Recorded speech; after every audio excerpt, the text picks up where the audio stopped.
mexicana, una gran pionera respecto a los estudios de género.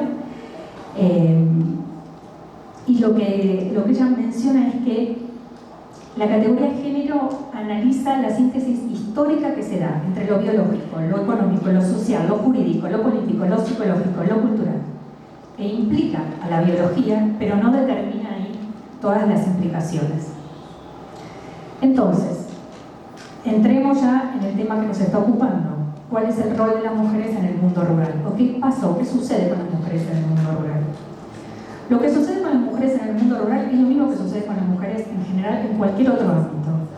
Es que estamos inmersas en una estructura en donde somos objeto y sujeto de distintas discriminaciones por el hecho de ser mujeres. Entonces, estas discriminaciones se pueden ver exacerbadas o matizadas en relación al lugar o al espacio físico en el que estemos o donde desarrollamos nuestra experiencia vital. Por eso es interesante poder reflexionar qué es lo que sucede en las zonas rurales, porque la situación en las zonas rurales para las mujeres es muy diferente que en la situación de lo que acontece en las ciudades. No solo porque hay una configuración particular de cómo es ser mujer en un ámbito rural o en la ciudad, sino porque hay distintas posibilidades, distintas oportunidades y distintos obstáculos que hay en algunos lugares y no en otros. Entonces,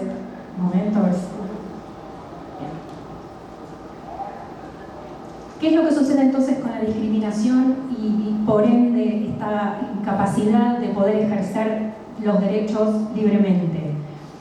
Tenemos en el ámbito rural una distribución desigual del trabajo, de la producción, de los recursos. Hay un límite de la participación de la mujer en la toma de decisiones, principalmente a nivel comunitario y en el doméstico también. Hay un límite de acceso a la mayor cantidad de recursos y posibilidades para desplegar, diríamos, nuestra individualidad. ¿Qué es lo que nos tiene que llevar a reflexionar acerca de todo esto? En muchas regiones del mundo, las mujeres constituyen una parte sustancial de la mano de obra agrícola, ya que en muchos casos los hombres suelen emigrar a zonas no rurales, entonces, o desempeñan trabajos no agrícolas. Esta cuestión es una de las primeras que podemos pensar que hay una feminización de la agricultura. Esta feminización de la agricultura viene ligada a, en el caso de los hogares que tienen una cabeza de hogar mujer, a una serie de desafíos propios por el hecho de estar encabezados por una mujer que se dedica a las tareas agrarias. En el sector primario de la producción, sobre todo si es de carácter familiar o campesino, es característico que la mujer en el mismo espacio realice las tareas productivas y las tareas domésticas, las tareas de producción y las tareas de consumo. Por ejemplo, no sé, la cría de pollos para la venta como criar el pollo para alimentarse. Entonces, son las propias mujeres las que se dedican a las actividades primarias y tienen una dificultad, porque uno no está reflexionando todo el día en lo que está haciendo, de dónde termina la parte donde yo trabajo y dónde termina supuestamente la parte en donde yo colaboro o construyo la familia que tengo. Entonces, a esto lo denominamos trabajo productivo y reproductivo. El trabajo reproductivo estaría vinculado a las tareas del hogar y el trabajo productivo a generar cierta producción en algo. Esto está completamente como difuminado en las mujeres rurales. Entonces, la carga horaria en donde ellas se sienten que tienen que estar trabajando y que deben y que es su responsabilidad es constante y durante toda la jornada, que puede ser, no sé, estamos despiertos 12 horas al día, 13 horas. ¿Qué es lo que sucede también con las mujeres rurales? Hay una ausencia de espacios, de lugares de cuidados públicos. O sea, hay una ausencia de espacios en donde pueden ir a dejar a sus niños a la guardería, en donde pueden ir a un jardín de infantes. También, por supuesto, al tener esas ausencias en los espacios, lo que conlleva es que las mujeres asalariadas agrícolas vayan con sus hijos a trabajar. Esto que puede parecer no es para cuestionar ni emitir ningún juicio de valor, pero sino esto que parece muy inocente de no tengo con quién dejar a mi niño, voy a trabajar con él. Cuando son muy pequeños, los cuidan y no pasa nada. Cuando tienen determinada edad, también se difumina el espacio en donde el niño acompaña a la madre y donde el niño empieza a trabajar. Entonces ahí tenemos nuevamente otra cuestión, que es una especie de, en pos de una conciliación entre la vida familiar y la vida laboral, hay cierta propiciona a cierta explotación infantil. Veamos algunas características de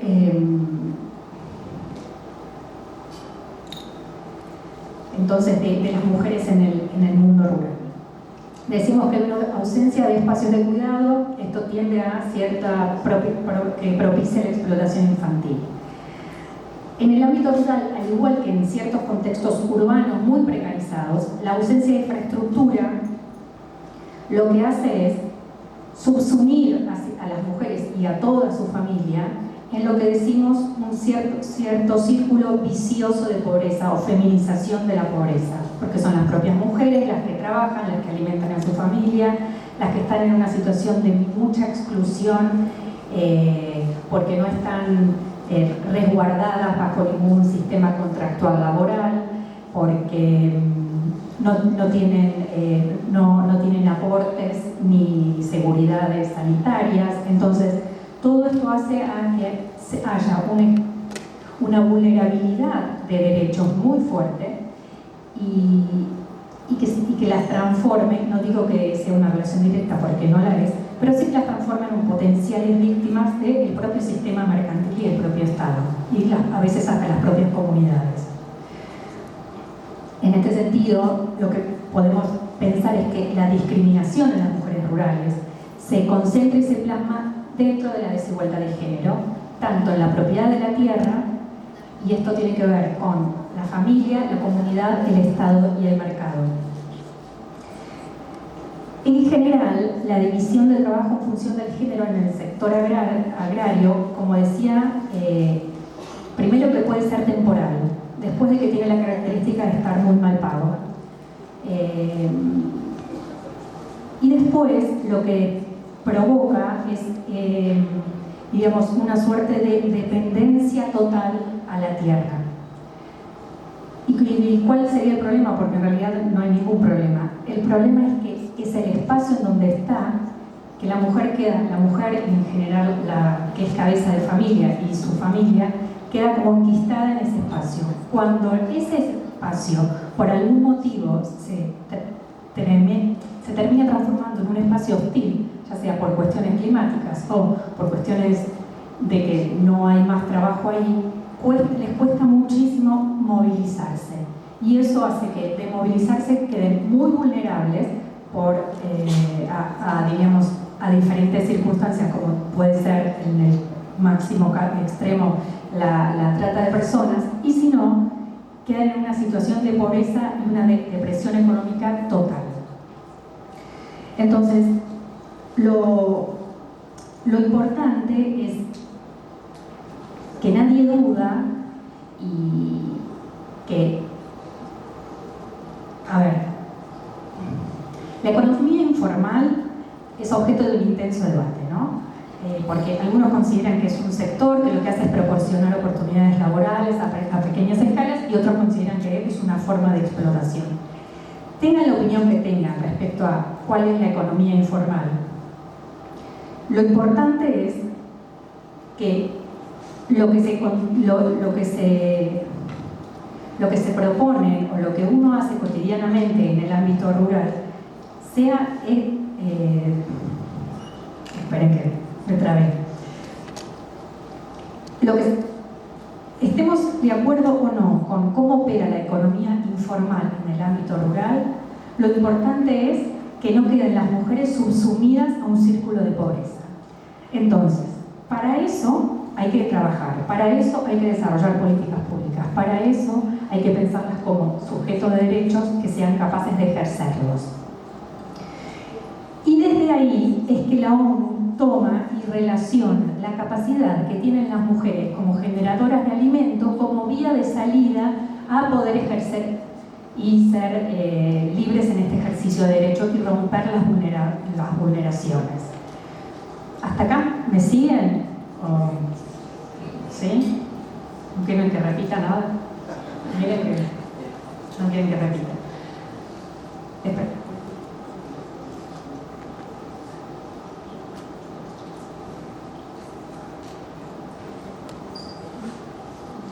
Y esta cuestión me parece importante porque, por un lado, se piensa en el rol de la mujer rural y cómo construye ese ámbito.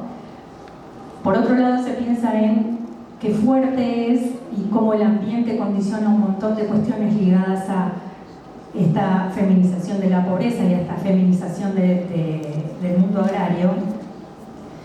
Por otro lado, estamos pensando en que las mujeres no son un grupo homogéneo, porque no lo son, porque hay cuestiones de clase, de edad, de cultura, de diferencia de país. Entonces no podemos pensar las mujeres como si fuera un grupo homogéneo, sino que es un grupo completamente heterogéneo. Pero también estamos pensando en que una de las maneras de que las mujeres puedan romper y salir de este círculo sea a través de esta feminización de la producción de alimentos y que sea esta la vía. Esto es lo que en general proponen todos los estudios internacionales.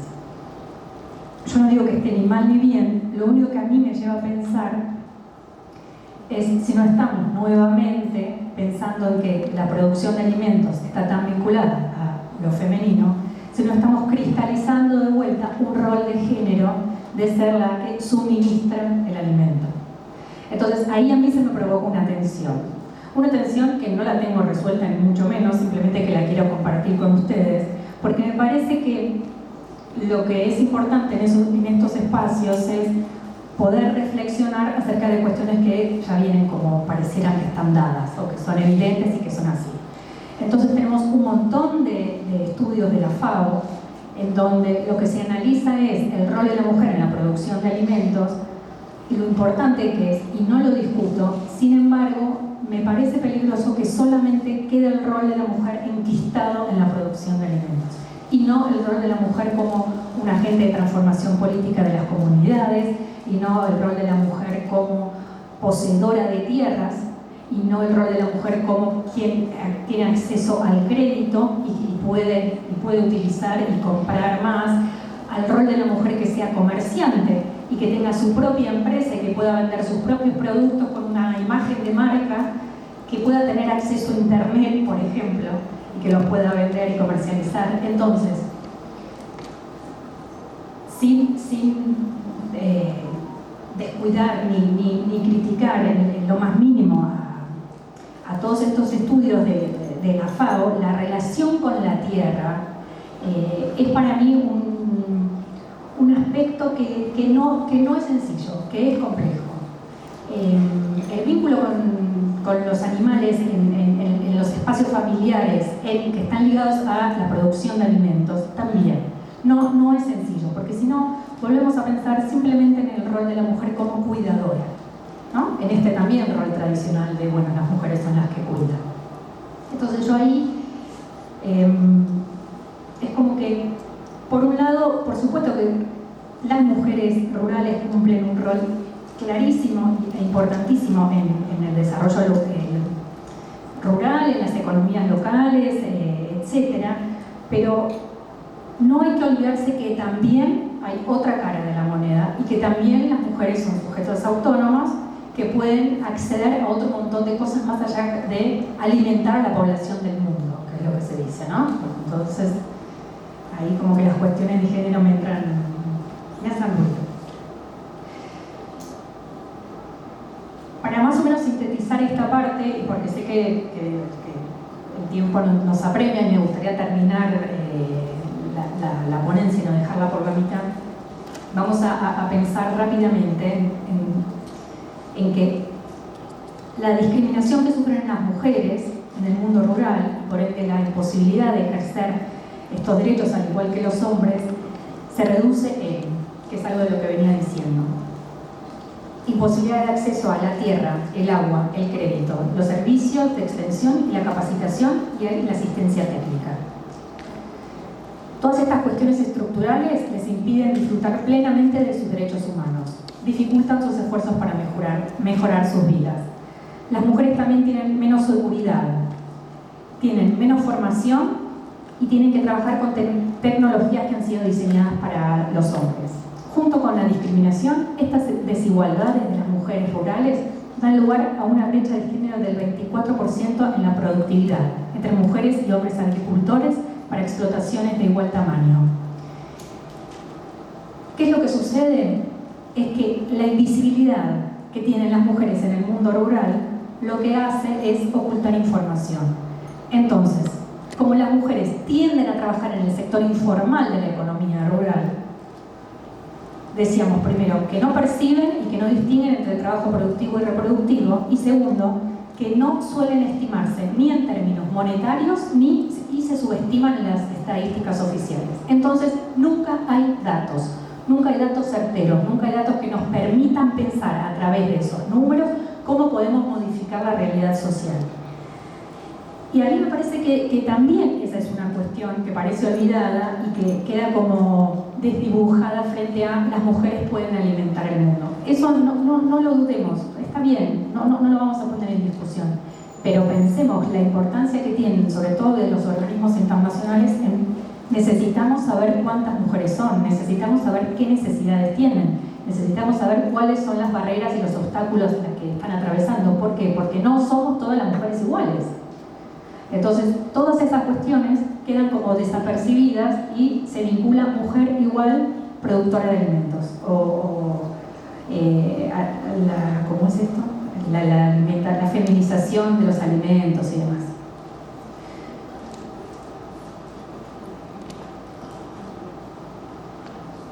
Bueno, dentro de los distintos, esto me olvidé, pero tampoco es fundamental, no estamos en la Facultad de Derecho y yo tampoco soy de abogada, pero a ver, hay un montón de herramientas del derecho internacional de los derechos humanos que piensan en las mujeres rurales, un montón.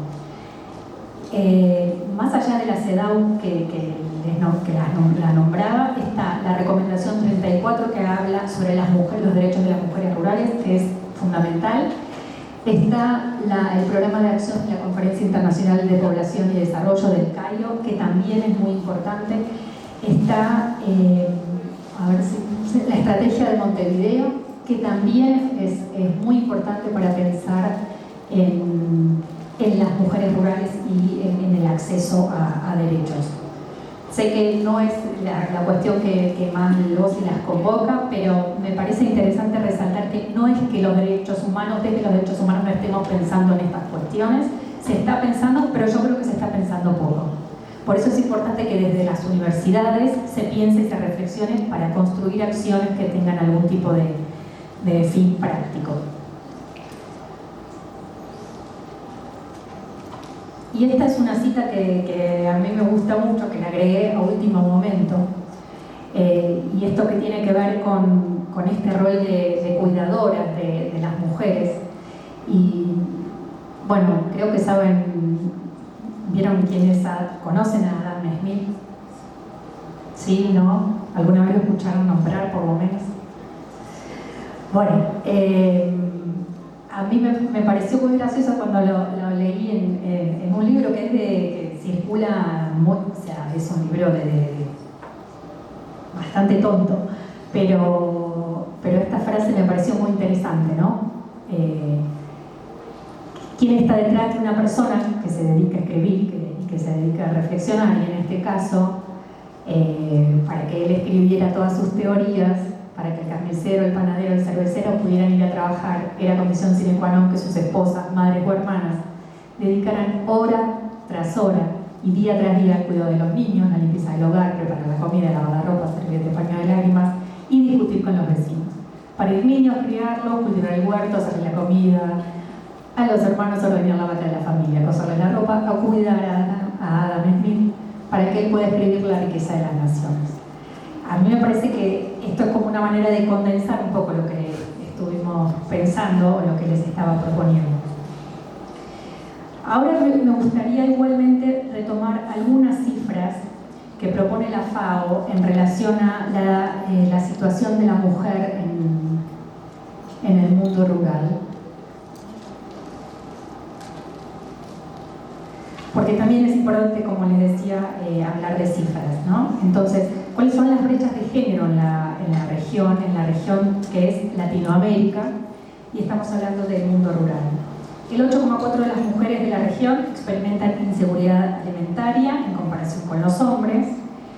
19 millones de mujeres sufren inseguridad alimentaria severa. En 19 países de la región la prevalencia de obesidad entre las mujeres supera al menos 10 puntos porcentuales a los hombres. Solo el 52% de las mujeres participa activamente en el mercado laboral en la región. El 39% de las mujeres rurales mayores de 15 años no tienen ingresos propios. Y la proporción de mujeres de tierras en la región oscila entre un 7,8% en Guatemala y un 30,8% en Perú. ¿Qué nos dicen estas cifras? Que no dejan de ser cifras, pero que detrás hay personas. Es que sin igualdad de género y sin empoderar a las mujeres rurales, no podemos luchar contra la pobreza bajo ningún punto de vista. Entonces, no se puede pensar en combatir el hambre y la extrema desnutrición si estamos pensando en que las brechas de género son estas. Por eso tenemos que ir hacia una igualdad de género. En este aspecto como en otros tantos, ¿no? Porque sin igualdad en el ejercicio de derechos de las mujeres y de los hombres no hay seguridad alimentaria para nadie.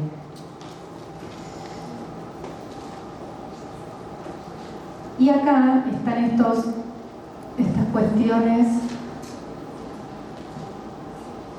que me puse a investigar antes de venir un poco cómo era la situación, si había diferencias en realidad entre la situación de Argentina y de México, y es un informe de la FAO, y la verdad es que lo que advierten es, o sea, sé que lo pueden leer, por eso no me voy a detener a leerlo, pero digo, lo que advierten los informes es que lo que mayor dificulta a lograr este empoderamiento de las mujeres rurales es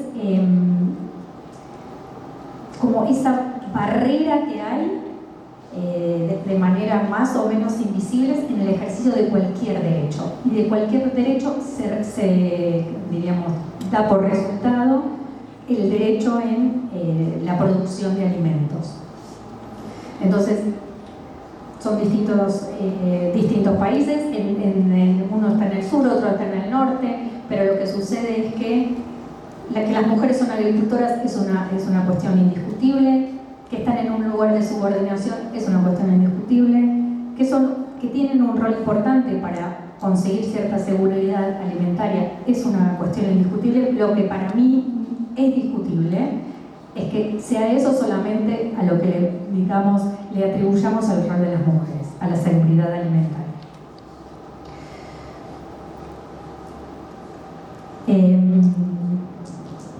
A ver.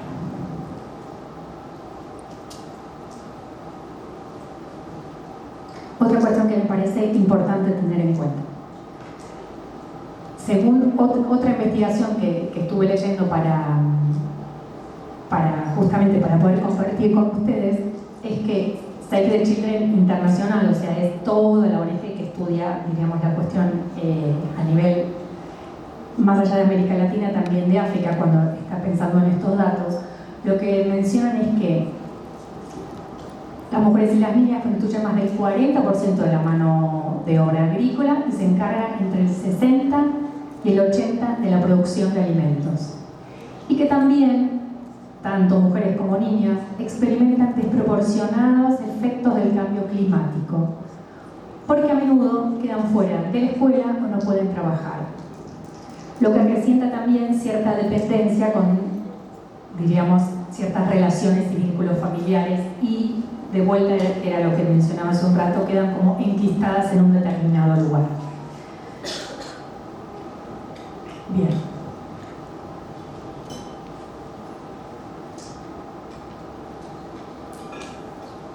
¿Qué es lo que necesitamos entonces para, más allá de todas estas palabras y estos datos, para poder romper esta situación y realmente comenzar a empoderar de manera más concreta y más amplia esta discriminación y esta falta de ejercicio de derechos para todas las mujeres en el mundo rural. Y para eso encontré, que lo quiero leer, dos ejemplos. Uno que es una política de empoderamiento que se realizó aquí, que se llamó un proyecto Medios de Vida Sostenibles para Mujeres Rurales en Jalisco, en donde trabajó la FAO con la Secretaría de Igualdad Sustantiva y con la Secretaría de Agricultura y Desarrollo Rural. Me pareció muy interesante, y lo pueden buscar en internet, cómo comenzaron a pensar en algunas prácticas para responder a necesidades históricas que tenían las mujeres rurales del estado de Jalisco. Y para eso lo que armaron fue una promoción de redes de emprendimiento y de intercambio de experiencias para mujeres. Entonces lo que armaron fueron, a través del Estado, distintos grupos de personas que se acercaban a las comunidades rurales, que entablaban contacto de una manera lo más lineal posible, no jerárquica, o sea, no le estaban diciendo tienen que hacer esto, sino de manera lineal, y tratar de construir ahí un acompañamiento integral para los grupos de mujeres agrícolas de Jalisco. Entonces lo que les proponían era cómo conformarse como un grupo formal y legalizarse como tal, cómo distribuir y organizar las tareas y los roles productivos y cristalizarlos en documentos, ¿sí? No que quede todo en palabras. Cómo generar cierta imagen en el caso de que estuvieran comercializando productos y subproductos. Cómo gestionar las cuestiones administrativas y de contabilidad de esos espacios. Cómo abrir una cuenta bancaria y administrar los recursos que estaban disponibles a partir del trabajo de ellos. Entonces, este proceso formativo tuvo como objetivo, que me parece genial, contribuir al conocimiento del ejercicio pleno de los derechos de las mujeres, de los derechos agrarios de las mujeres, del acceso a la tierra, del acceso a los bienes naturales, del acceso también a estas cuestiones como es el banco, la internet y el transporte, y cómo todas estas cuestiones digamos, donde el objetivo central de este proyecto era mejorar la participación y fomentar la participación de las mujeres en espacios de tomas de decisiones, tanto de los ejidos como de las comunidades del Estado. A mí me parece que una de estas buenas prácticas son las capacitaciones, y en ese sentido creo que un rol interesante que se puede tener desde el estudiantado es ser capacitadores, en algún aspecto, en el que sea, porque me parece que es una buena manera de combinar a veces cierto mundo académico que termina como medio encerrado con la realidad concreta del mundo en el que vivimos. Otro ejemplo, el caso de buena práctica, también de una investigación, el objetivo de esto es poder luego fomentar políticas públicas, ¿no? O sea, y desarrollarlas a nivel estatal. Pero otro caso, que fue realizado entre el BID y la Universidad de Oxford, fue pensar cuál era el rol de las mujeres con las TICs, con las tecnologías de información y comunicación. Y lo que sucede es que en la mayor parte de los países de América Latina, lo que se encontró es que las mujeres rurales representan una cuarta parte de la población. En nuestra región, más o menos 150.000 millones de personas viven en zonas rurales. Y lo que se da, lo que encuentra esta investigación es que, partiendo de una mayor pobreza en los ámbitos rurales, las mujeres se enfrentan a brechas adicionales. Primero, se encuentran sobrerepresentadas en los grupos más pobres, pero después se encuentran también sobrerepresentadas respecto al acceso a Internet. Entonces, las mujeres tienen, primero, menos acceso y declaran poseer menos celulares en comparación con los hombres. 17 de los 23 países que se analizaron de toda América Latina tenían una tasa de que las mujeres utilizaban la red social Facebook en un 40% menos que los hombres. ¿Pero por qué? Porque no tenían acceso. Entonces, ¿qué es lo que sucede? se comenzó a pensar, y de ahí viene a través digamos, del BID, cómo se podía compaginar la conectividad con el mundo rural. Entonces lo que planteaban es que hay una brecha, más allá de las brechas de género, hay una brecha que es estar en línea o estar fuera de línea. Y esto no solo coexiste, sino que se alimenta. El cruce de datos lo que proporcionaba era que la brecha digital tenía un impacto directo en lo no digital, sobre todo referido al empleo. ¿Qué quiere decir? Que a medida que las brechas digitales de género se agrandan, el empleo vulnerable femenino aumenta. ¿Y esto qué quiere decir? Que el porcentaje de la participación laboral femenina, digamos, que está registrada, disminuye. Lo cual digamos, en definitiva lo que nos está indicando es que la brecha digital es igual a menos empleo y peor calidad de empleo. Entonces, garantizar el acceso a la tecnología, sobre todo en los espacios rurales, es una cuestión clave, primero, para cerrar las brechas laborales, pero también para proporcionar autonomía a estas mujeres en el uso de las tecnologías. Ya sea la comunicación, pero también crecer en sus negocios, comercializar productos, acceder a programas de capacitación, profesionalizarse. Todas estas cosas quedan ahí un poco, diríamos, ocultas si no estamos fomentando una equidad también y una reducción de la brecha de género respecto a la tecnología. Entonces son dos ejemplos diferentes, pero que me parecen que son dos ejemplos de buenas prácticas que nos ayudan a pensar de que, bueno, que no quede solamente en palabras, sino que estas cuestiones se transformen en acciones. Y esto es para cerrar alguna cuestión que me pareció también importante, que es cómo nos afectó la pandemia digamos, en las economías. Y este dato, ¿no? A escala mundial, el 22% de las mujeres de los segmentos de los sistemas agroalimentarios que se desarrollan fuera de la explotación agrícola perdieron su empleo en el primer año de la pandemia, frente a un 2% de los hombres. Durante la pandemia también aumentó la inseguridad alimentaria y también aumentaron estas cuestiones que decíamos del trabajo de cuidados, ¿no? Dentro de la situación del hogar. Y otra cuestión que también aumentó fue la violencia doméstica hacia las mujeres y hacia las niñas. Entonces, como conclusión, mi presente exposición lo único que se propuso fue recuperar a las mujeres como sujetos históricos, nada más, como parte y hacedoras de la historia. Es importante tener en cuenta que hemos hecho un análisis desde la perspectiva de género,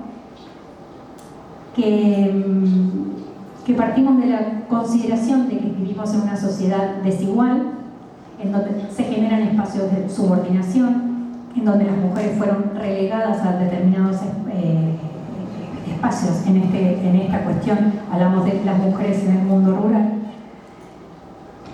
Pero lo que tenemos que pensar es que nuestra cultura no nos limita, sino que nos posibilita. Y que los derechos humanos son una herramienta y no son una barrera. Entonces, recuperar nuestra capacidad de hacedoras de la historia sería mi recomendación para las mujeres rurales, urbanas, de donde sean.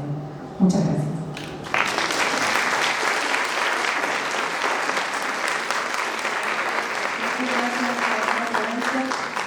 Abrimos un espacio para preguntas. Levanten su mano.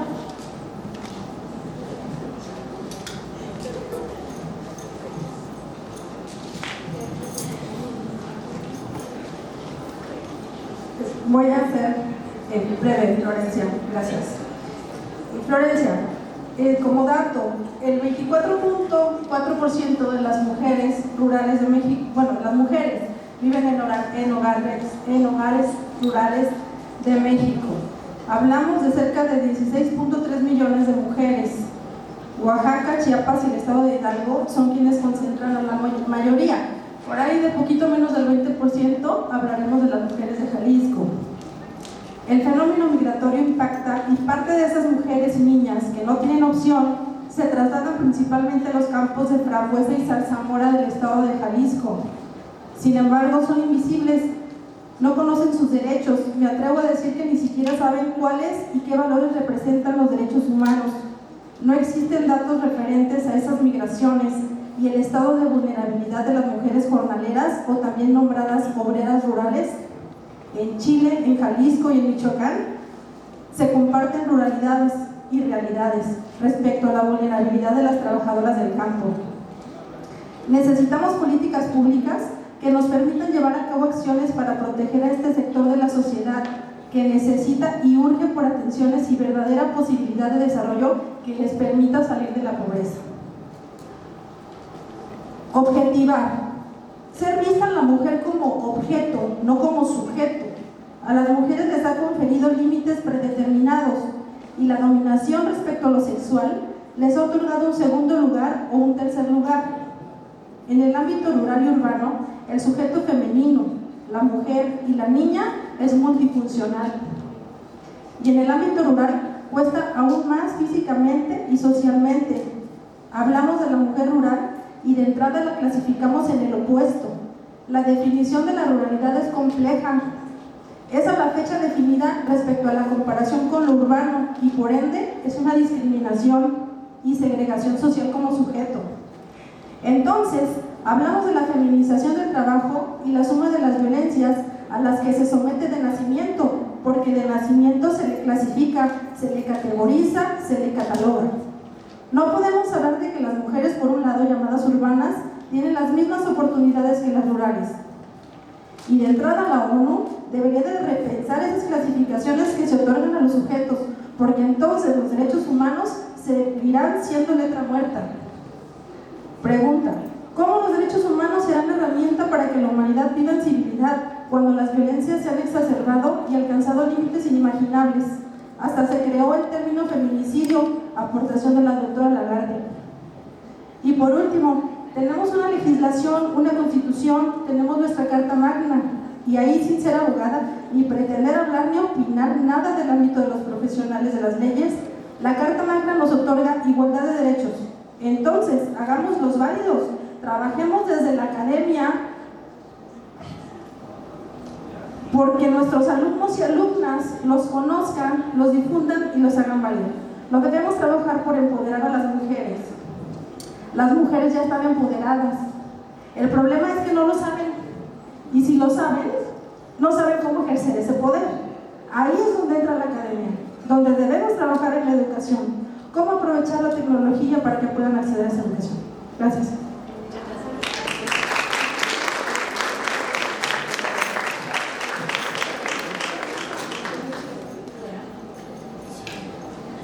Muchísimas gracias, acá la compañera. Gracias. Pero no tenía ninguna pregunta.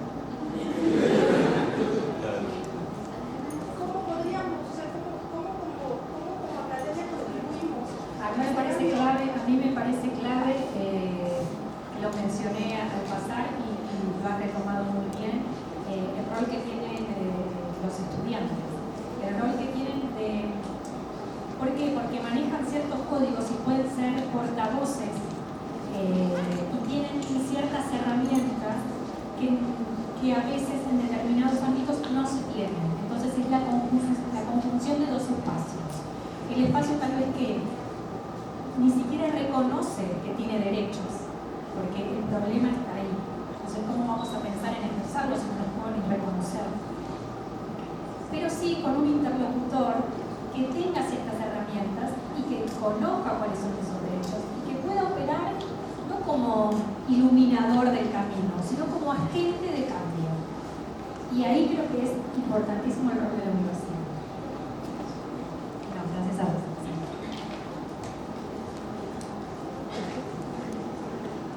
¿Alguien más? ¿Alguna reflexión? No tiene por qué ser una pregunta. ¿Alguna crítica? ¿Algún comentario?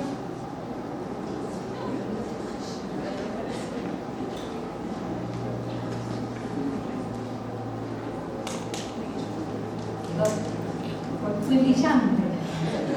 No enfoque, no enfoque. auditorio. Bueno, espero haber aportado algo, espero que no se hayan quedado dormidos. Espero que algunas de estas palabras se puedan transformar en hechos concretos y espero que desde el lugar que cada uno de nosotros tiene podamos contribuir a un desarrollo de una sociedad. Muchas gracias.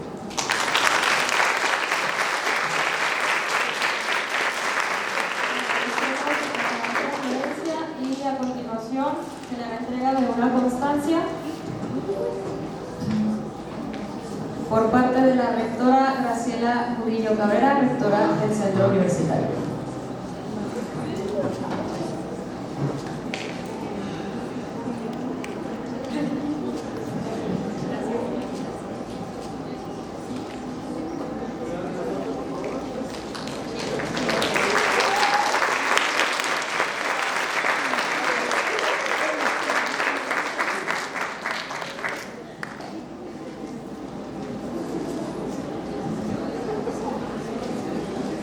A continuación tenemos un panel de reflexiones llamado Algunas víctimas ocultas de los derechos humanos.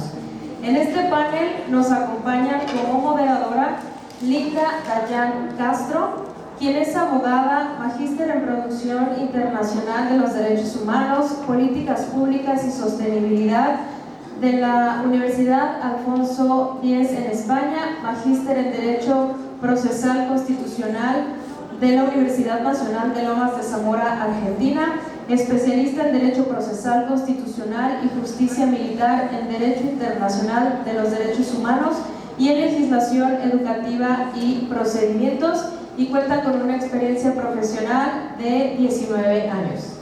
Bienvenida. Y es actualmente vicepresidenta de la Red Internacional de Derechos Humanos y Derecho Internacional Humanitario. Como panelistas tenemos al maestro Juan Manuel Valcárcel Torres, quien es abogado de la Universidad del Rosario, es especialista en Ciencias Penales y Criminológicas de la Universidad Externado de Colombia, magíster en Derecho Penal en la Universidad Santo Tomás en convenio con la Universidad de Salamanca, ha realizado cursos de especialización en Derecho Penal especial en la Universidad de Salamanca y en la actualidad adelanta estudios de doctorado en Derecho en la Universidad Nacional de Mar del Plata.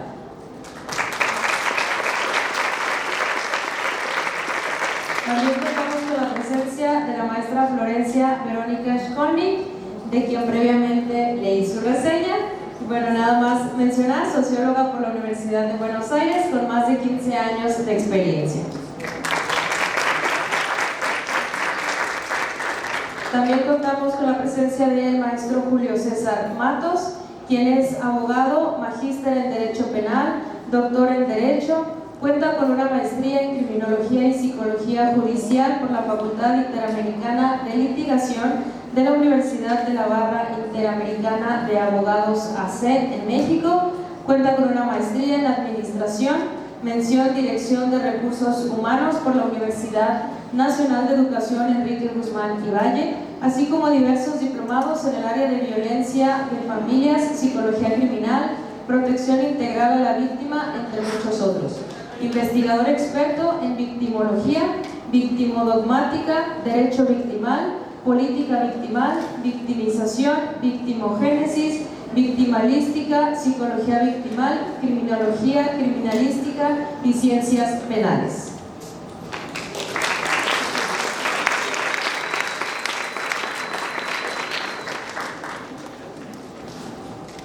De esta manera, entonces, abrimos este panel de reflexiones. Le cedo el micrófono a la maestra Dayan. Bueno, muchas gracias. Pues es un título bastante inquietante para nosotros también, desde de pronto la experiencia en derechos humanos. Es la primera vez que podemos sentarnos y compartir con estos programas que ustedes cursan. Por lo general, este tipo de mesa y debate se surte donde están las facultades de Ciencias Sociales, Trabajo Social, Derecho, Politología, Comunicación, en las áreas de la salud también. Por eso se nos es muy interesante y muy inquietante. Entonces voy a detenerme un poquito en un concepto importante porque ustedes se preguntarán, ahorita que hablaba Florencia, como muy bueno, y toda esta situación de la mujer rural, ¿cierto? La mujer en el agro, ¿qué tiene que ver conmigo, ¿cierto? Si estudio medicina veterinaria, si estoy estudiando producción de alimentos, etc. Entonces, para poder hacer reflexiones sobre lo que podemos llegar a entender de víctimas ocultas de los derechos humanos, me imagino que ya estarán pensando, ¿cierto? Ocultas, ¿por qué? Entonces lo primero sea decir y traer, permítanme leerlo, ¿cuál es el concepto estandarizado que manejamos sobre víctima? Este concepto se deriva de una declaración que hizo las Naciones Unidas sobre los principios sobre las víctimas de los delitos y los abusos de poder. Es importante que lo tengamos en cuenta, ya voy a decirles por qué, ya escucharon los perfiles de nuestros panelistas, y entonces al interior de los programas que ustedes cursan podríamos de pronto llegar a reflexionar dónde podríamos encontrar otras víctimas que normalmente no se están visibilizando. Entonces, se entenderá por víctimas las personas, ojo con esto, las personas que individual o colectivamente hayan sufrido daños, inclusive lesiones físicas o mentales, sufrimiento emocional, pérdida financiera o menoscabo sustancial de sus derechos fundamentales como consecuencia de acciones u omisiones que violen la legislación penal vigente en los Estados miembros, incluida la que proscribe el abuso de poder. También podrá considerarse víctima a una persona con arreglo a esta declaración, independientemente de que se identifique, aprenda, enjuice o condene al perpetrador e independientemente de la relación familiar entre el perpetrador y la víctima. En la expresión víctima se incluye además, en su caso, a los familiares o personas a cargo que tengan una relación inmediata con la víctima y a las personas que hayan sufrido daños al intervenir para asistir a la víctima en peligro o para prevenir la victimización. Las disposiciones de esta declaración son aplicables a todas las personas, sin distinción alguna, ya sea de raza, color, sexo, edad, idioma, religión, nacionalidad, opinión política o de otra índole, creencias o prácticas culturales, situación económica, nacimiento o situación familiar, origen étnico, social o impedimento físico. Esa es la pequeña conceptualización de lo que se entiende y manejamos como víctima. Ahora, ¿cuáles serán estas víctimas ocultas? Y es algo de lo que queremos venir a conversar con ustedes. En los perfiles que escucharon aquí de mis compañeros integrantes del panel, pues la doctora Florencia se ha replanteado unas reflexiones, ustedes vieron, respecto de las mujeres, ¿sí? Pero un tema que tiene que ver con absolutamente todas las personas, todos los seres humanos, son esas condiciones climáticas que día a día vienen preocupándonos a la sociedad, ¿cierto? Porque hay un maltrato al medio ambiente, porque hay situaciones que nos están afectando en nuestra salud, pero también nos preguntamos, ¿y este medio ambiente también está resultando afectado? Y ahí interviene el doctor Juan Manuel Valcárcel, que también se ha hecho unas reflexiones que él ha denominado la orfandad del medio ambiente. Y el medio ambiente, creo que la declaración dice personas, ¿cierto? Tenemos claro el concepto de personas, pero vienen otros seres vivos que se integran con nosotros en sociedad, que incluso hacen posible nuestro ejercicio de derechos humanos, como las plantas, los árboles, el medio ambiente, la naturaleza en general y también los animales. Entonces, así como el doctor Valcárcel se pregunta sobre esta orfandad y el medio ambiente, ¿puede ser víctima? También el doctor Julio César ha hecho unas reflexiones respecto de los animales. Si los animales también tienen unos derechos, ¿cierto? Y si hay un fenómeno muy grande respecto del maltrato, el descuidado, el abandono y demás, ¿podría pensarse de pronto que fueran víctimas? Entonces son de pronto temas muy novedosos que nos llevan a reflexionar. Sumado a que esos asuntos de cambio climático que nos agobian a las personas, hay una investigación, de hecho aquí de la Universidad Veracruzana, que dice que hay una concurrencia de la violencia doméstica y el maltrato animal. Entonces vamos a reflexionar si las víctimas pueden ser el medio ambiente, los animales o los dueños de esos animales o la sociedad en general. Entonces, para empezar, vamos a iniciar con la metodología. Es que vamos a tener unas preguntas, vamos a tener 5 minutos para responder cada pregunta y al final haremos unas reflexiones y también daremos paso a si ustedes tienen algunas preguntas por plantear. Vamos a iniciar con la doctora Florencia Scolmi y la primera pregunta que le haríamos a ella es: ¿el cambio climático tiene alguna relación con la violencia de género?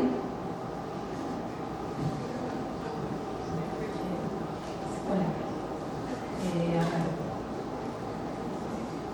El cambio climático tiene una relación con la violencia de género. El cambio climático tiene efectos en la vida de todas las personas, ¿no? Eso es sin duda.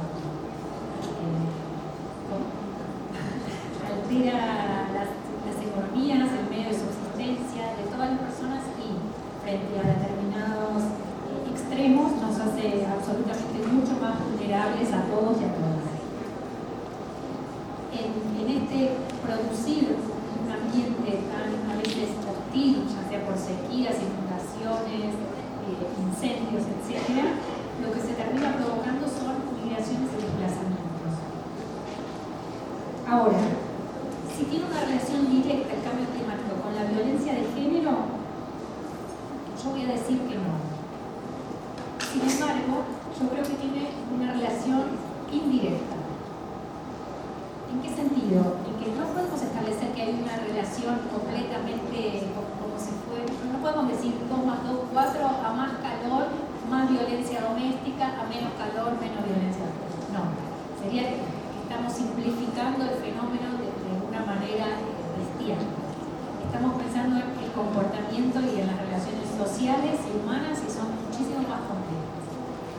Sin embargo, lo que sí provoca el cambio climático es que a raíz de los desplazamientos y las migraciones, las mujeres quedan mucho más vulnerables. Entonces, no sé si sería una violencia doméstica, pero sí sería una violencia hacia la mujer. Ahora, también es cierto que hay varias universidades y varias investigaciones que sí plantean que hay una relación directa. A mí me gustaría dejarlo como abierto, no pensar que es una violencia doméstica, sino pensar que son los desplazamientos que terminan a veces vulnerando y revictimizando a esas mujeres que tienen que dejar sus hogares porque hay espacios en donde comienzan a ser muy hostiles para la vida y para el desarrollo de la vida. No sé si con eso Sí, un no rotundo, pero una reflexión subsiguiente. Sí. Doctor Juan Manuel Valcarce, desde este replanteamiento de la orfandad del medio ambiente, ¿cómo podrían valorarse las reparaciones que las comunidades y el propio entorno ambiental requerirían en caso de presentarse vulneraciones específicas a un hábitat por efecto de la acción humana en su país o en nuestro país? Bueno, primero que todo, muy buenos días a todos, agradeciendo a la universidad esta invitación. Y en segundo lugar, para contestarle a su pregunta. ¿Se escucha? Sí. Para contestarle a su pregunta, yo quisiera comenzar por una reflexión para todos nosotros, y es un poco el poder que hemos considerado que tiene el ser humano sobre el planeta. Pero más allá de eso, y si me permiten ponerlo en una forma más gráfica, nosotros los seres humanos nos consideramos los dueños del mundo, nos consideramos los dueños del planeta, y en ese sentido hemos abusado claramente de él. Ustedes, desde las profesiones para las que se encuentran preparándose, tienen una responsabilidad gigantesca porque trabajan precisamente con la naturaleza, pero también para la naturaleza. Y reitero, el ser humano, el hombre, sin entrar en discusiones feministas, el ser humano como raza se ha tomado el mundo como propio y reitero, ha abusado de él. Y hemos llegado a tal nivel de considerarnos tan superiores que somos capaces de decir que vamos nosotros a acabar el mundo. El ser humano va a acabar el mundo. No nos cansamos de mirarnos el ombligo. Entonces a eso le llamamos antropocentrismo. El ser humano es el centro del universo, el antropocentrismo. Antes, siglos atrás, hablábamos del teocentrismo. Dios era todo y era el todopoderoso Dios. Naturalmente hemos cedido a esa forma de pensar. Hoy hablamos de antropocentrismo. Y aquí les quiero mostrar este libro que se consigue de una manera sencillísima: Cooperación o Extinción, de Noam Chomsky. Y él nos habla de un tema bastante llamativo y preocupante. Ese antropocentrismo nos está conduciendo al antropoceno, es decir, una extinción por la mano del ser humano.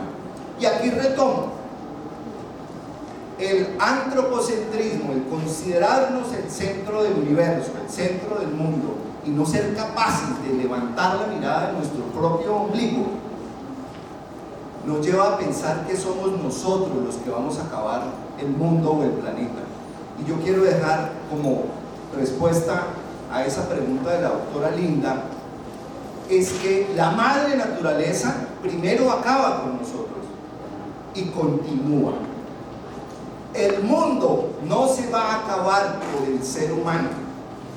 El mundo es capaz de vivir sin el ser humano, y el mundo es capaz de agotar al ser humano si lo percibe como el parásito en el que nos hemos convertido.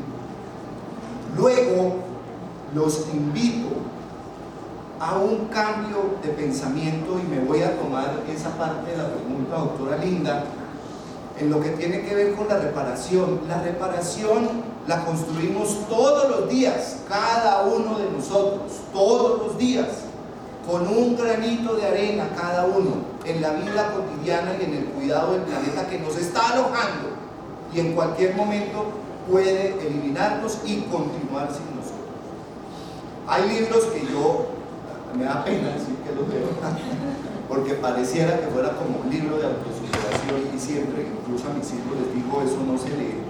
Y a ustedes no les diría aliméntense con hamburguesas y comida chatarra todos los días, pero de vez en cuando hay que comer algo de eso. Esto se llama Hábitos Atómicos. Es un libro que ha sido muy divulgado. Ni recuerdo cómo se llama el autor, pero sí varias frases de ese libro.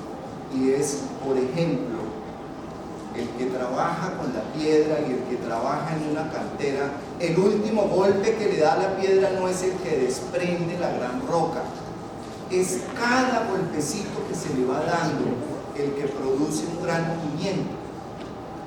Un avión que despega con el rumbo directo llega a su final del viaje a la dirección que corresponde y en el tiempo que corresponde, pero si se desvía un grado, pensemos en viajar desde México hasta Europa desviándonos un grado, cada vez que nos desplazamos del centro, del punto de partida, estaremos más lejos.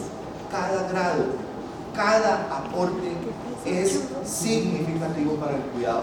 De ahí que no esperemos a tener que reparar, que ya es urgente lo que tenemos que hacer.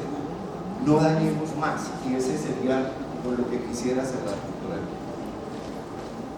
Gracias, doctor Valcárcel. Doctor Julio César Matus, bienvenido. Llegó hasta hace un momentito, aterrizó aquí en Guadalajara. Muchas gracias. En esta inquietud general que usted se plantea sobre los animales podrían considerarse víctimas, quisiera preguntarles, entendiendo que también tienen derechos por su condición de seres vivientes, ¿podríamos en un contexto lamentable y muy popular como el maltrato animal considerar que los animales son víctimas? Bueno,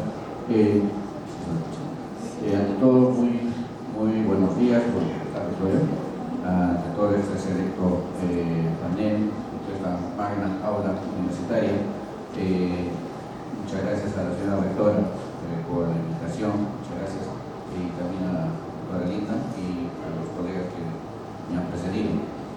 Bueno, con la venia y el permiso de la señora rectora y la doctora Linda, voy a hacer un pequeño preámbulo, un relax, como decimos los académicos. Me parece interesante, ¿no? Es la primera vez que, bueno, nosotros vamos siempre a los eventos jurídicos y los estudiantes de Derecho, la verdad, chicos, la mitad de ustedes están. Y acá ustedes no son estudiantes de Derecho, pero fíjense que hay bastantes estudiantes. Creo que en el siguiente vamos a estar con un público, ustedes tienen más interés que los estudiantes de Derecho, me parece. Pero bueno, los agradezco bastante que estén acá la gran mayoría, ¿no? Qué interesante. Y vamos a ver, me dice que son de varias escuelas, ¿no? En Perú hacemos una dinámica más o menos así, a ver, de tal facultad o tal escuela, y más o menos hacen una pequeña barra brava, no hagan desorden por si acaso, se puede molestar acá, señora. La escuela veterinaria, ¿quiénes son? Vamos, chicos, al estilo Magneto, ¿no? O Managua. La agropecuaria, hace 30 años, de nuestros tiempos, de nuestra generación. Agropecuaria, ¿quiénes son? Alimentos, perdón, disculpen. Pero algunos están levantando la mano a la izquierda, después a la derecha. Pero bueno, ¿qué otra carrera? Disculpen. Biología, biólogos. Son pocos, pero somos. Acá. Los felicito realmente porque este es un evento hecho por, estamos presentes académicos jurídicos, forenses, etimólogos, pero lo hacemos con mucho cariño y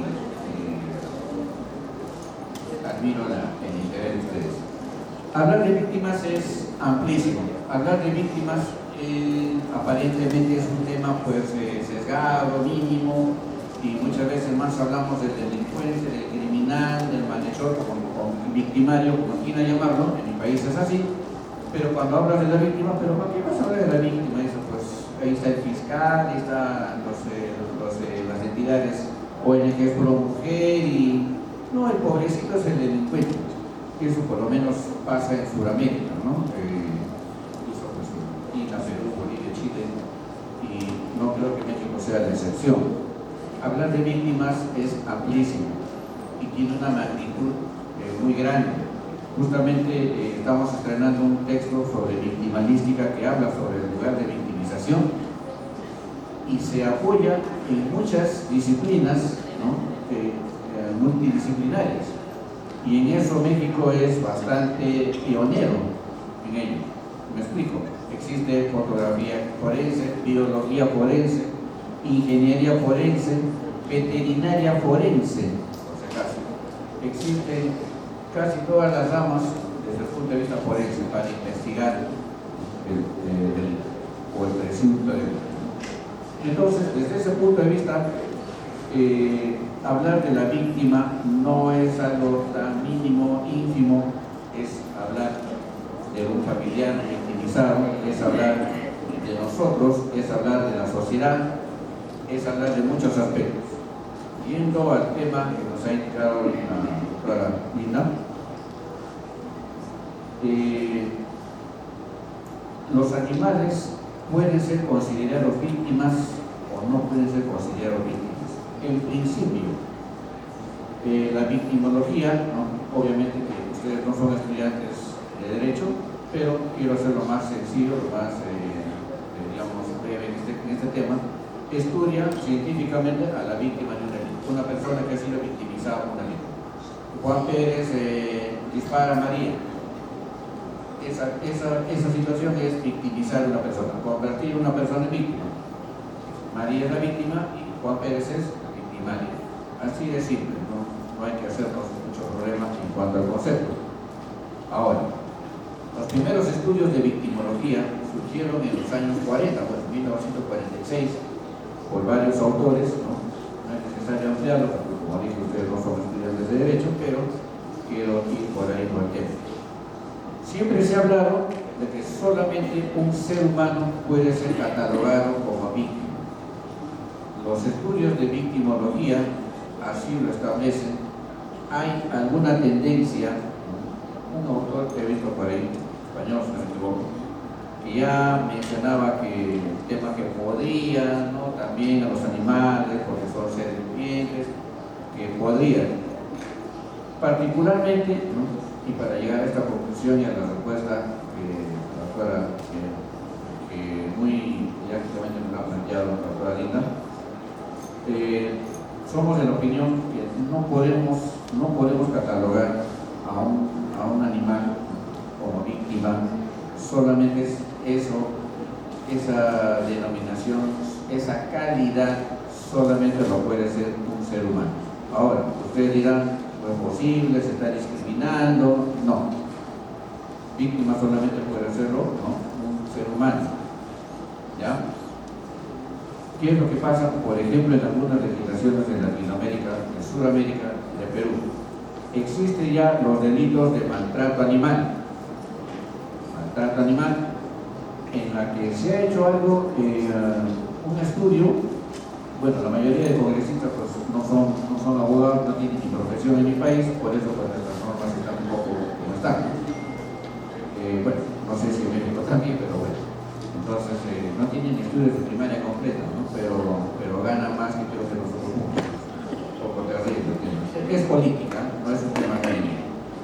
Entonces, se ha dicho que los animales son seres que ya se quieren asemejar a ciertas circunstancias para ser considerados víctimas, pero hay un sector, sobre todo los victimólogos, bueno, en Perú somos 3 victimólogos, aunque no lo crean, aquí en México he contado son más de 5, bastante, y eso lo felicito, allá en Perú no, y hemos puesto nuestra voz de protesta desde el punto de vista académico. Los animales se les considera, ¿no?, a diferencia de nosotros, que somos seres racionales, seres pensantes, los animales ya tienen el rango de seres sintientes. Es una corriente. Sienten dolor, sienten, bueno, sí, obviamente, ¿no? Alguien por matar a un perrito, pues si llora, ¿no? No va a decir, no, está llorando porque tiene hambre, pero si acabas de agarrarlo, pues a pies. No, ¿sí? No creo. Hay gente así, ¿a qué piensa, no? Por favor, ten cuidado, ¿no? Los animalitos. Todos tenemos una mascota en nuestra casa. Aquí tu perrito y otro hámster, ¿no? Otros más avesados tienen ovejas, bueno, he visto, ¿no? Tortugas, bueno, alguna vez la tuve. Algunos me están mirando asustados, doctor, usted vive en la selva, no, yo vivo en la sierra del Perú. Pero de hecho que la tortuga no nos duró más de 6 meses por aquí. Bueno, y un lorito. Pero eso no significa que vamos a confundir los conceptos, estimados estudiantes. No podemos confundir los conceptos. Víctima es un nivel, un rango que solamente puede tenerlo el ser humano. Estoy hablando desde el punto de vista, desde la victimología. ¿Qué hay con esta norma? Artículo 206A del Código Penal peruano, por ejemplo, lo pongo como ejemplo. Existe el maltrato animal. Entonces, ¿cuál es el tema ahí? Si ya hablamos solamente de un animal, entonces diríamos cuál es el bien jurídico protegido, que eso es algo que los colegas me van a entender, la mayoría, no sé si ustedes, bien jurídico es lo que se protege, ¿no? Alguien mata a una persona, ¿cuál es el bien jurídico? Vida. Alguien le quitó alguien te roba, te hurta un objeto, ¿cuál es el bien jurídico? El patrimonio. Entonces, eso es bien jurídico, lo que protege el derecho penal. Entonces, ¿cuál sería el bien jurídico cuando alguien maltrata a un animal? ¿No? La vida, la integridad del animal. En principio, hacemos dos divisiones semánticas. Sí, obviamente, porque has causado muerte, lo has cortado, lo has sacado sangre, lo has fracturado a un animalito, cualquiera. Pero el otro tema, ¿no? También estás victimizando, lo que los psicólogos hablan de la victimización indirecta al dueño. ¿Quién no tiene un gatito, un perrito? Imagínense, alguien lo encuentra pues botado, cortado. Chicos, las señoritas, ¿ustedes han llorado una vez por un gatito? ¿Por un perrito? No, hablo de los animalitos, por si acaso. Y algunos han estado mirando al chico del costado. Bueno, pero doctora, no está bien. No sé por qué por ahí me han hecho así, no sé qué significa eso, pero bueno. Sí, hay que tener bastante cuidado con el tema que siempre digo. Un animal como víctima puede ser perjudicado, pongamos de otro término, pero desde el punto de vista de la victimología, nosotros como seres humanos sí tenemos esa calidad. No quiero explayarme mucho. Y luego, hablamos también, mi colega que me antecedió, y es excelente su propuesta también, sobre el tema de las plantas, ¿no? Acá que hay la escuela de biología, ¿no? También existe pues un delito que es tala de árboles, incendios, ¿no? En la que pues obviamente están considerados como daños en el Código Penal peruano y también en el Código Penal mexicano, daños. Existen daños, sí, a las plantas. Existen daños a los animales y eso sí, obviamente que tenemos que protegerlo. En victimología existe una corriente que se denomina Green Victimology, ¿no? O la victimología verde. ¿Qué quiere decir esto? Que es el conjunto pues, de principios de estudios, ¿no? Y también algunas normas, porque no hay muchas, que tratan de estudiar, ¿no? La victimización o el proceso de daños a los animales, a las plantas, al ecosistema. Recuerden que alguien tala árboles, ¿se perjudica a quién? ¿El dueño? ¿El grupo? ¿O también todos nosotros, estimados estudiantes? ¿Qué dicen ustedes? Todos, porque por culpa de ellos ya no tenemos pues, un pulmón más y existe el calentamiento global. Correcto. Que muy bien lo ha explicado nuestro estimado colega antecedió. Entonces, dar muerte a un animalito, maltratar a un animal, también nos conmocionamos o no. ¿Sí? Nos duele, ¿no? Nos fastidia, hay una conmoción personal, sí. Entonces, yendo puntualmente a la pregunta, doctora Linda, sí, no hay que distorsionar los estudios. Yo con esto no digo que no se deba proteger a los animales, no se deba proteger a las plantas, sí. Tengamos mucho cuidado, porque el interés no es del dueño, no es de la familia, es de todos nosotros. Pero el término víctima, ¿no? Puntualmente, solamente opino, ¿no? Que es una opinión personal, ¿no? Y también de muchos victimólogos, dicha calidad solamente la puede tener el ser humano. Espero que haya sido y agradezco su atención, estimados. Bueno, doctora Florencia, volviendo, retomando el tema de cambio climático, relación con género, ¿qué grado de atención existe entre los efectos directos sobre el género y los procesos indirectos que pudieran resultar involucrados, como la afectación a los derechos de los menores y la propia consolidación de una cultura de respeto a los derechos y libertades estrechamente vinculados al género? A ver, como mencioné en la pregunta anterior, es evidente y estamos todos de acuerdo que el cambio climático lo que provoca en los sujetos es ciertas vulnerabilidades. Lo que sucede es que de ahí vuelvo a lo que comentaba hace un rato, ¿no? Al vivir en un tipo de sociedad que es una sociedad donde todavía seguimos experimentando cierta discriminación entre hombres y mujeres, cuando hay factores externos que lo que hacen es potenciar determinadas circunstancias, por ende se potencian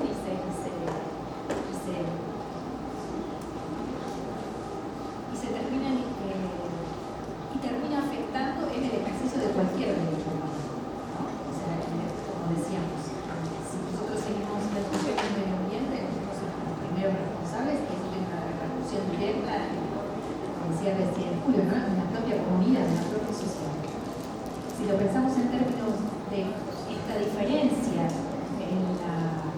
y esta discriminación o esta jerarquía en donde las mujeres estamos en ciertos aspectos en un lugar más desfavorable, cuando hay alguna situación que el cambio climático provoca mayor vulnerabilidad, es cierto que las niñas y las mujeres son las primeras víctimas. ¿Por qué? Justamente porque ya desde el vamos estamos en una situación de cierta desventaja.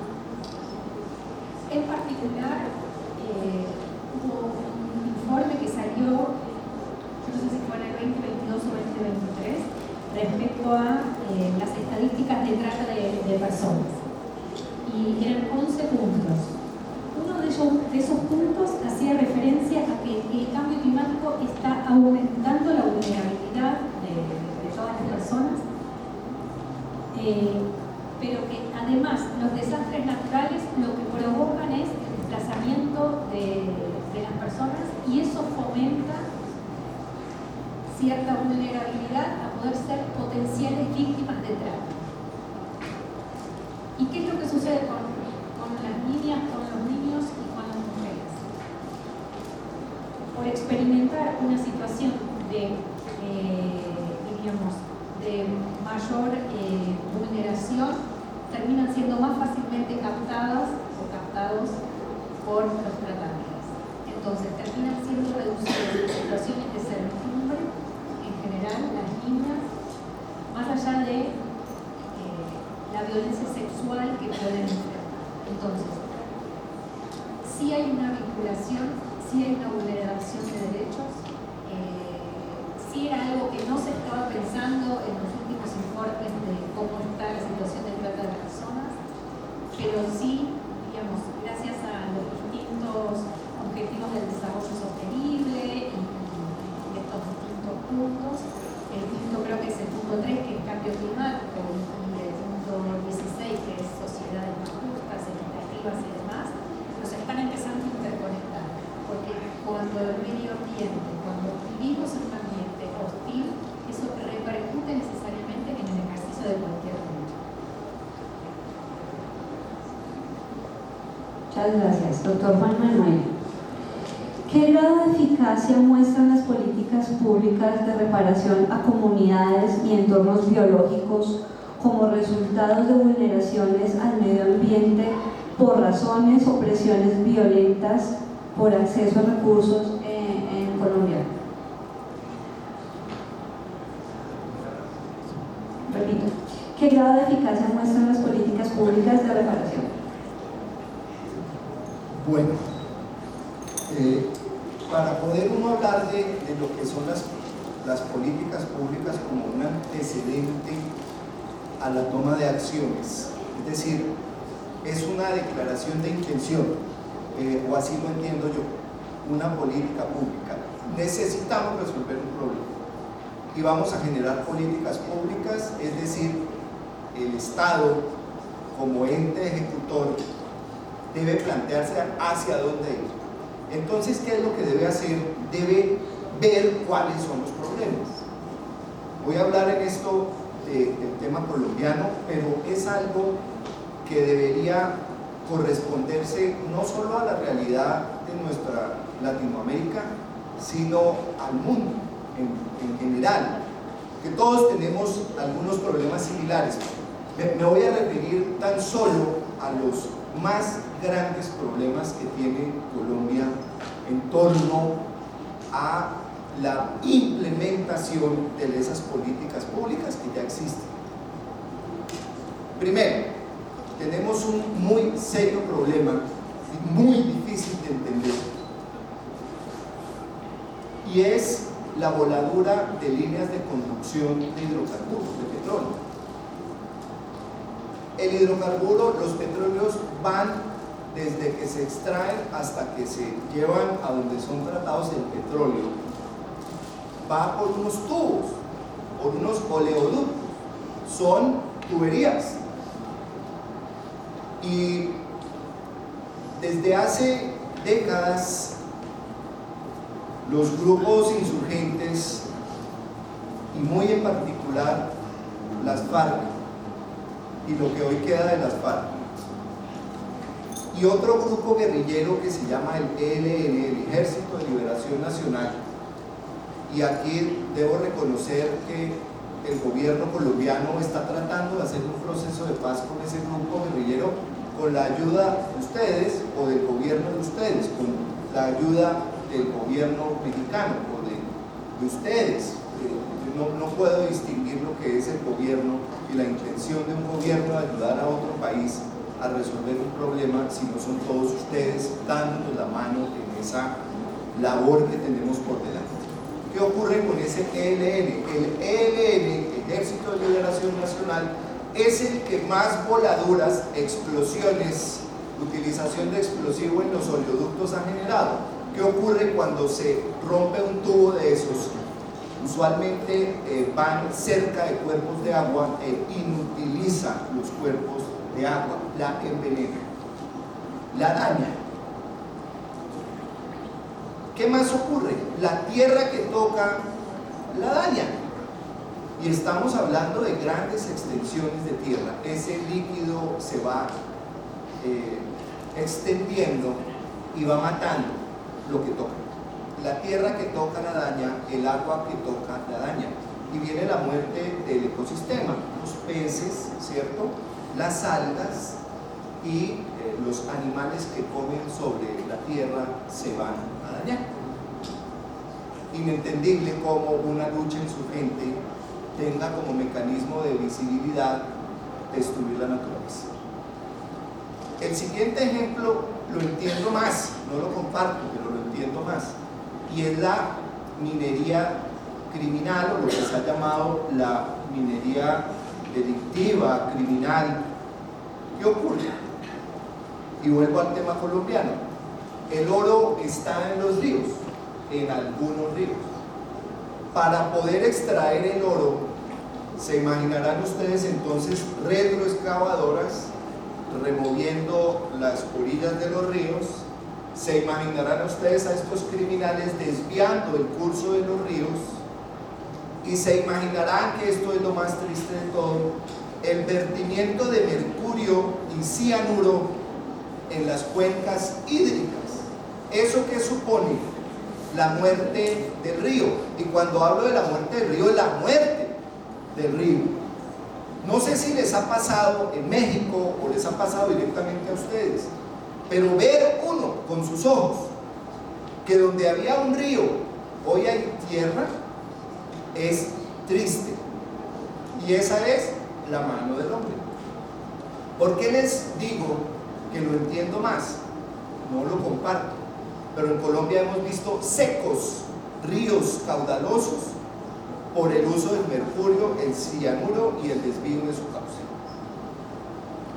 ¿Por qué lo entiendo? Porque sacan oro y lo van a comercializar. Algo de comercio y de entendimiento tiene, criminal, que obviamente no estamos de acuerdo con eso, diferente al asunto del petróleo. Y por otro lado está el tema del narcotráfico, y es que en Colombia tenemos una gran porción al sur del país que es selva, y estos personajes que siembran la coca para producir cocaína escogen lugares muy apartados de la geografía nacional, donde no llega la fuerza pública con facilidad para generar sus cultivos. Miles y miles de hectáreas destruidas, taladas de bosque, que ha tardado siglos en construirse, en crecer, para sembrar allí unas matas de coca. Se hiere la naturaleza, se hieren los árboles que producen oxígeno para sembrar unas matas que el mismo ser humano destruye, unas plantas que el mismo ser humano destruye, porque es que la coca se siembra para luego, el árbol de la coca se siembra para luego ser destruido, porque tienen que ser arrebatadas sus hojas y nuevamente esos cultivos no duran nada en comparación con lo que llevaban sembrados o nacieron esos árboles que son de hace siglos. Ese es el pulmón del planeta. Luego, lo que pasa en Colombia nos afecta a todos nosotros. Este no es un asunto de Colombia, este no es un asunto de los vecinos de Colombia, este es un asunto de carácter universal, mundial.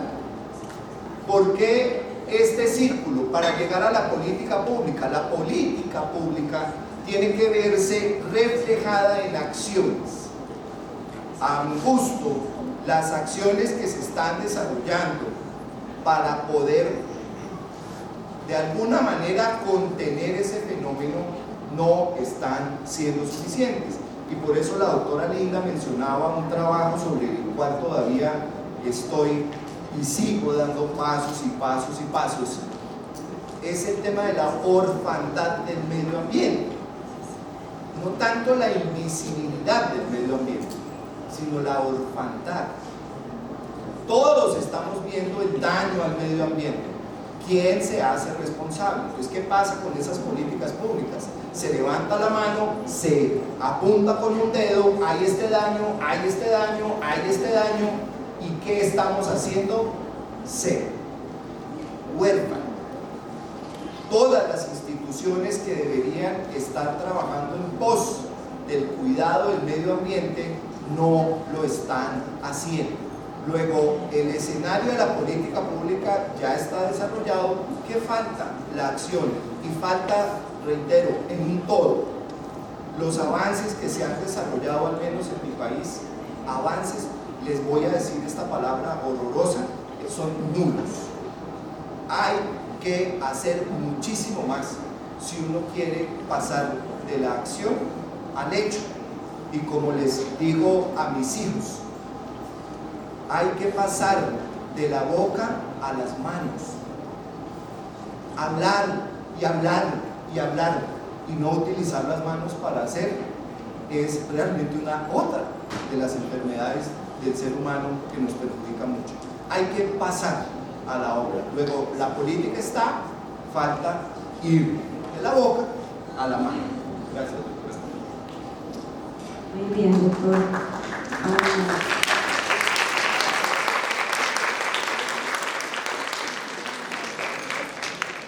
Doctor Julio César, retomando el tema con los animales, considerando las normas que usted ya nos mencionaba que existen de protección animal, como quiera que muchas de ellas configuran delitos, ¿a quiénes entonces, teniendo un no en la pregunta anterior, que no consideraríamos a los animales como víctimas, ¿a quién sí les consideraríamos víctimas en caso de esta afectación a los animales?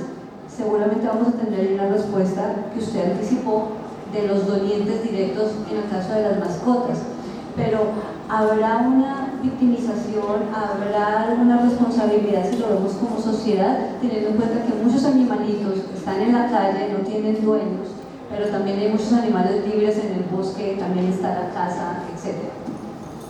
Muchas gracias. Gracias por la pregunta. Justamente a un preámbulo también, y en esto me van a ayudar, estimados estudiantes, ustedes también. A ver, atención por favor.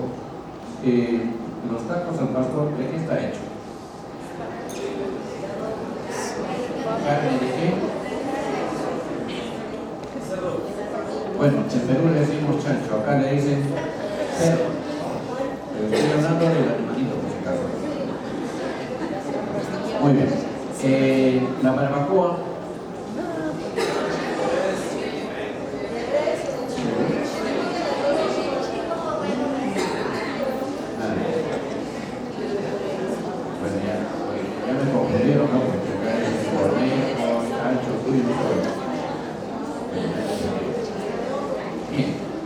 Les digo algo, bueno,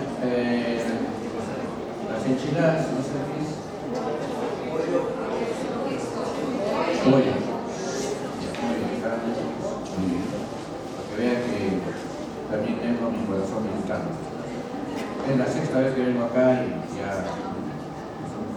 No, el Guarasol también. Y colombiano también, conozco.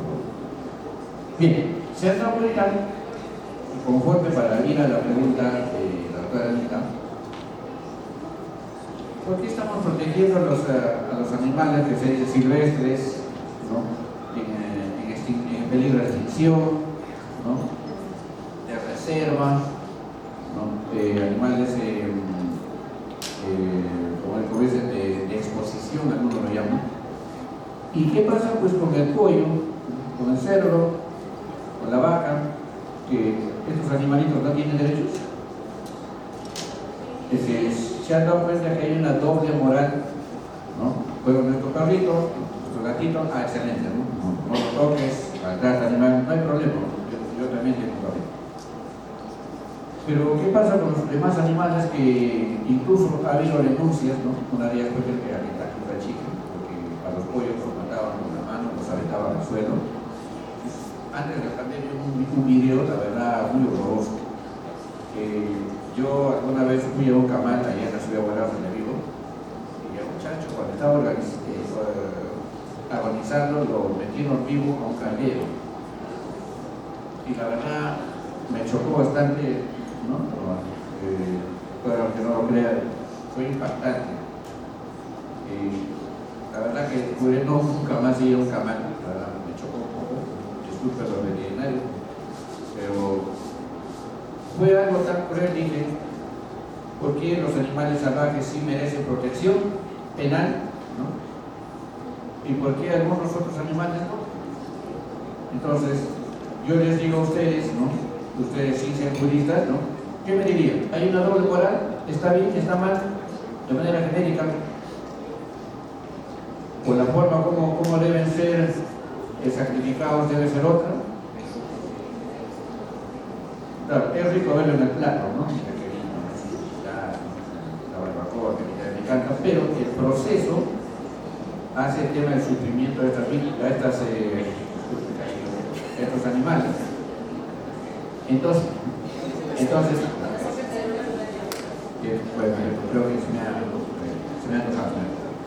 No es un indirecto en ese caso. Bien, teniendo ese tema, claro, hay una foto que mandaron en las redes, en lo que un toro, un pollo, un pato, pues un conejo, ¿no? Que miraban hacia un perrito, un lorito y un gatito. Dice, ¿quién con ustedes que tienen suerte? Decía uno. Ustedes tienen sus derechos ganados, ¿y nosotros qué pasa? ¿Cuándo llegan nuestros derechos? Claro, nosotros los seres humanos, por si acaso, somos carnívoros, ¿no? No está dentro de nuestra especie, nosotros no somos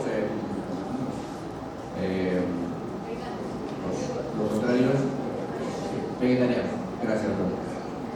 Algunos por decisión propia. Nuestra naturaleza, ¿no? Como mamíferos, nosotros somos carnívoros. Por eso tenemos en alguna medida caninos y todo eso que algún médico lo puede explicar mejor que yo.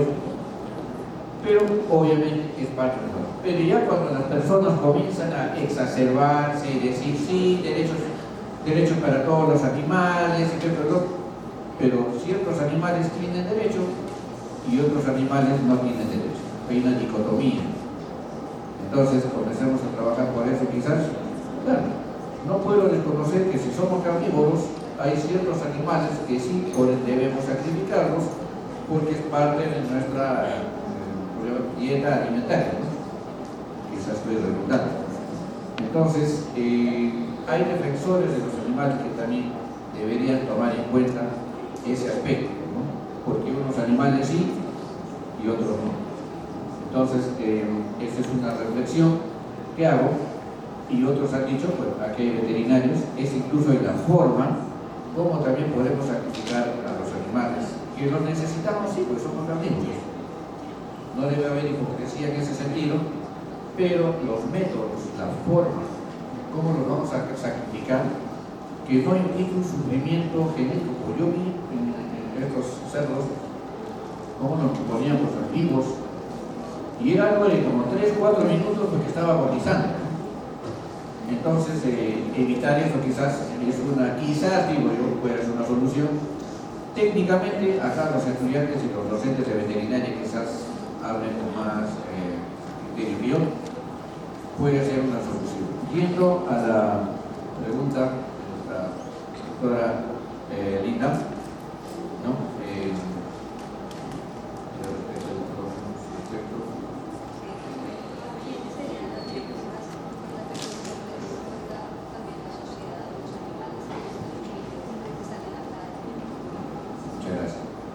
¿Quién es responsable? Muy bien lo hablaba acá el doctor. ¿Quién es responsable de la contaminación ambiental? ¿Quién es? El presidente, no. Los políticos dicen. En general, ¿podemos ser todos o no? Incendiamos. Bueno, allá en Perú se celebra el Día de San Juan el 24 de junio. Yo vivo en la parte sierra y ese día la verdad yo me pongo un poco más y me pongo pues una careta, ¿no? Por cualquier incendio. Dicen supuestamente por el tema del Inti-Raimi, para que dé vibras, incendian todo el campo. Ya se ha estado prohibiendo eso, la verdad. Y sí, es todo un tema. Es un tema cultural que felizmente lo estamos ya un poco controlando. Hace 20 años era terrible y a veces se le pasaban las manos y quemaban sembríos enteros. Es una costumbre. Quizá para el mala costumbre se está superando. Nosotros, la costumbre, los malos hábitos, ¿no? La falta de una concientización de protección a los animales, incluyo también a nuestro ecosistema, las plantas, ¿no? hace que quien sea en sí el responsable. El ser humano, ¿no? Marco Aurelio Negri, un gran polígrafo, decía: la única especie en la Tierra que destruye o que autodestruye su entorno, ¿quién es? La única especie, ¿quién es? Ser humano.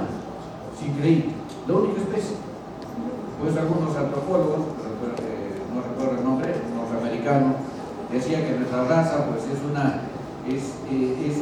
ha evolucionado, pero de manera equivocada, decían, ¿no? Porque el ser humano es el único que se autodestruye.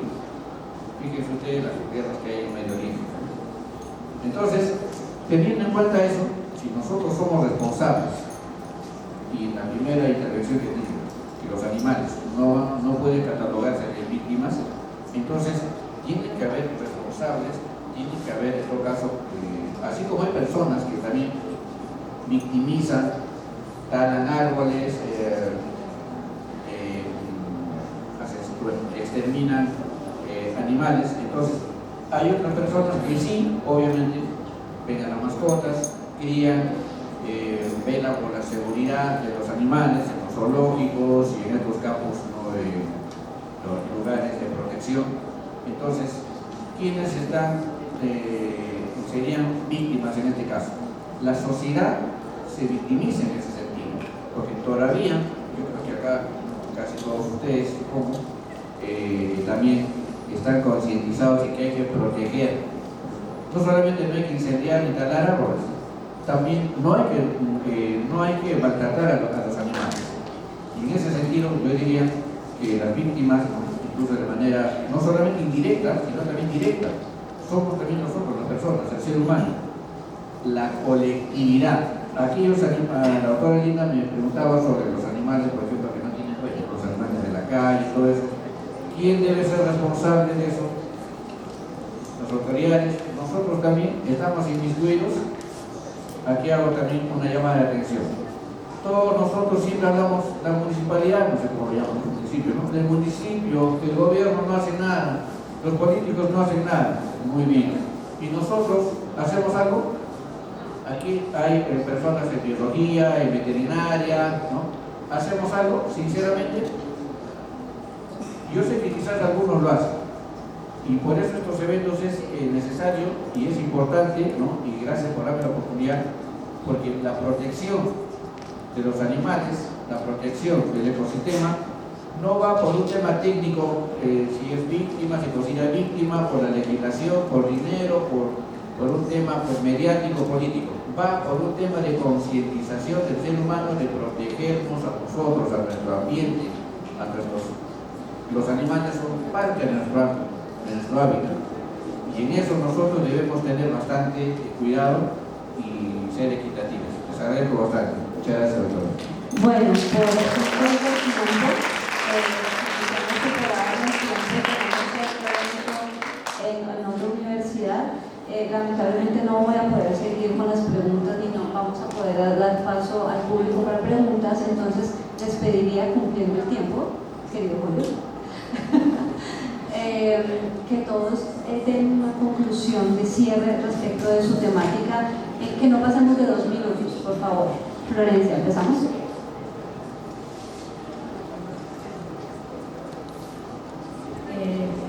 Mi conclusión sería: las víctimas ocultas son todas las personas. Las víctimas ocultas es el medio ambiente. Las víctimas ocultas son los animales. Las víctimas ocultas tenemos que ser conscientes de nuestra capacidad de hacer y de transformar para poder revertir esta situación y dejar de ser víctimas y dejar también de ser victimarios. Esa es la conclusión. Bien, doctor Valcárcel.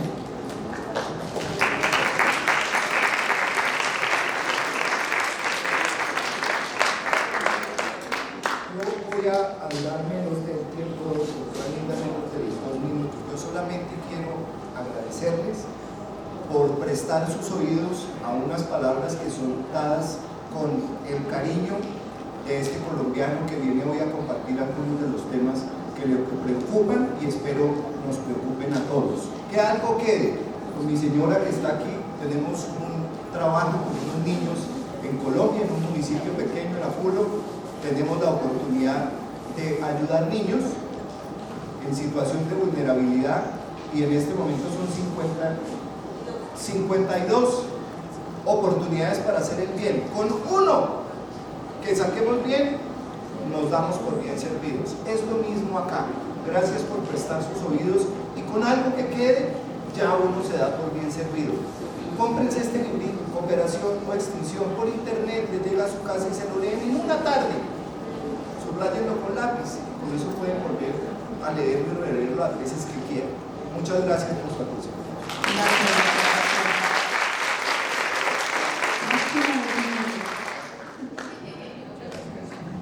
Con las disculpas de caso.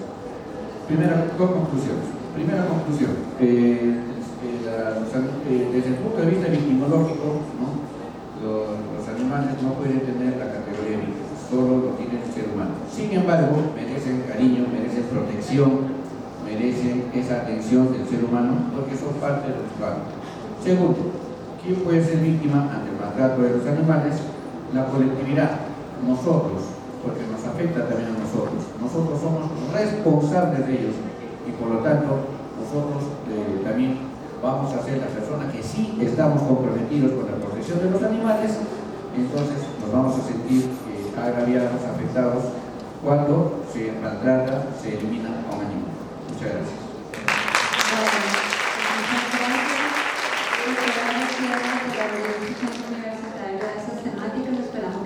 Que les queden muchas preguntas allí para que nos vuelvan a invitar con más tiempo, ojalá. Doctor Jorge, gracias por hacer posible el espacio, por los directivos a ustedes. Chicos, muchas gracias. Esperamos que de verdad compren el libro y que hagan sus propias reflexiones. Muchísimas gracias.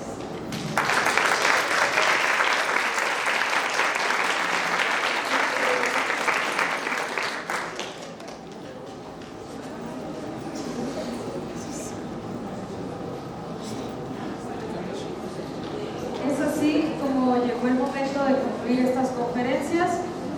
Vamos a hacer entrega de unas constancias a los panelistas, igualmente por parte de la doctora Graciela Murillo Cabrera, directora del Centro Universitario.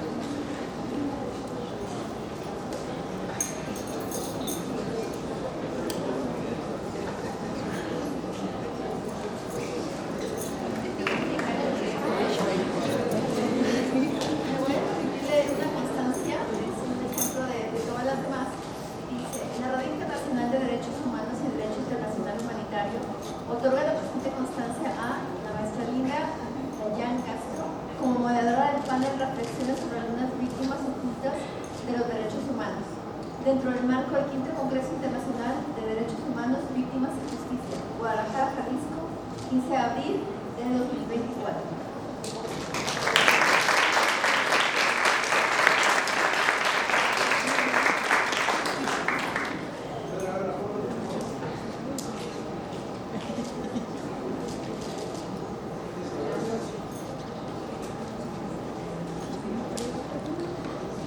Y las demás constancias mencionan algo más o menos lo mismo, nomás que en este caso el doctor Manuel Carcel Torres como panelista.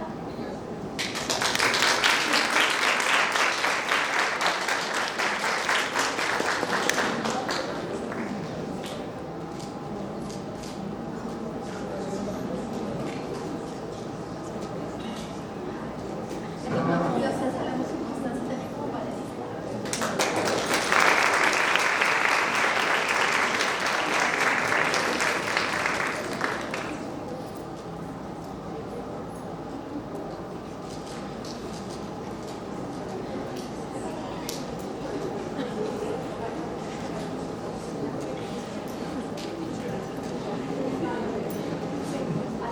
A la maestra Florencia.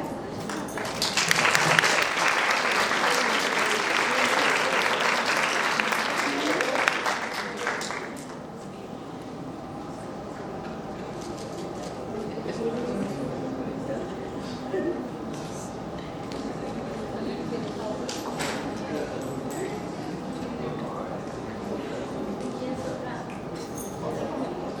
Conferencia magistral. Muchas gracias.